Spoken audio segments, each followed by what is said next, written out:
Hello and welcome to a new episode of the Adobe Creative Suite podcast. My name is Terry White, and in this episode we're going to take a look at some of the new edge detection and compositing techniques inside of the brand new Photoshop CS5.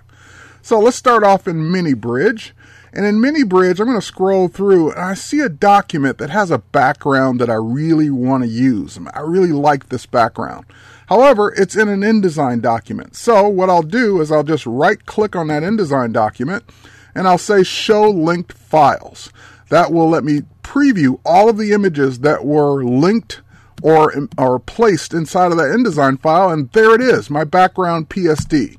So I'll just go ahead and launch that, and then I need to get the image that I actually want to put on top of that, which is going to be one of the models I shot. Now in this case, she's on a gray background, but there's a bigger problem. She has hair.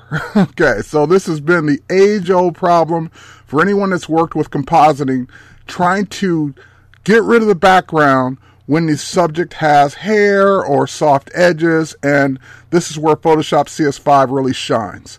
So the first thing we'll do is we'll use a tool that usually doesn't do a good job of this, and it's the Quick Selection tool. Now, what I'm going to do with the Quick Selection tool is just basically grab a quick selection. Of course, the Quick Selection tool does a great job around hard edges, but the problem is around soft edges. The minute I went too far out, it freaked out. So let's go ahead and hold down the Option or Alt key to kind of pull it back a little bit. And while we've got this here, we'll just go ahead and just subtract a little bit more. And again, it's subtracting, but it's still not doing a good job around the hair. Now I can, of course, come out a little bit more, and a little bit more there, and maybe a little bit more there, but that's pretty much the best this tool is going to do. So now we'll go to the new Refine Edge command.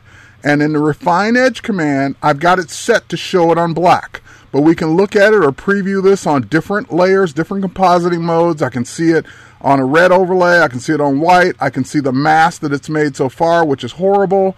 I can see all of the various ways of looking at this, including on the background that I'm going to put it on.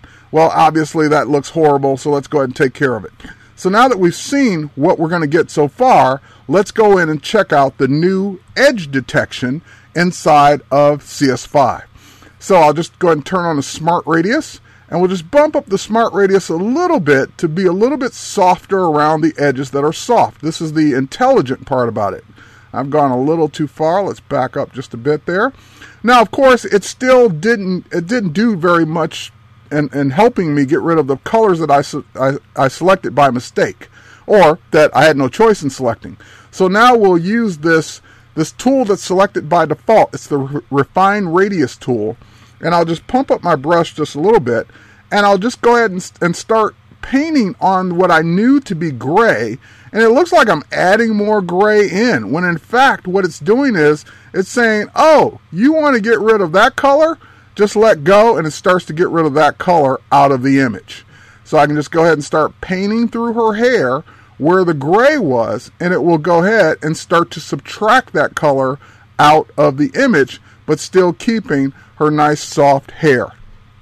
Now, of course, depending on the image, some of that gray is actually reflected into the subject itself, into her hair.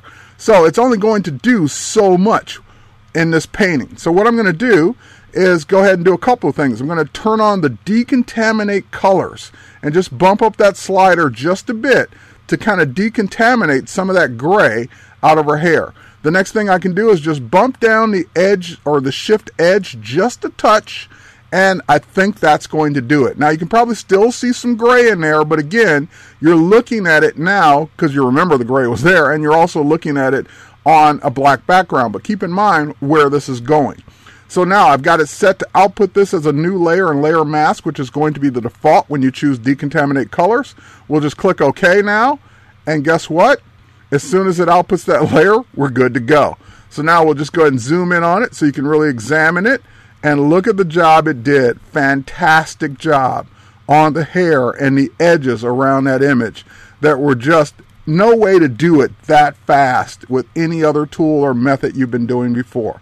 So again, that's a quick look at Photoshop CS5, the new edge detection feature. When you make a selection, just choose your Refine edge command, and you can jump in and start to do this. There's also a refine mask command that does it the same way, but on a mask that you've already created. That's it for this week's episode. My name is Terry White. Thanks for watching.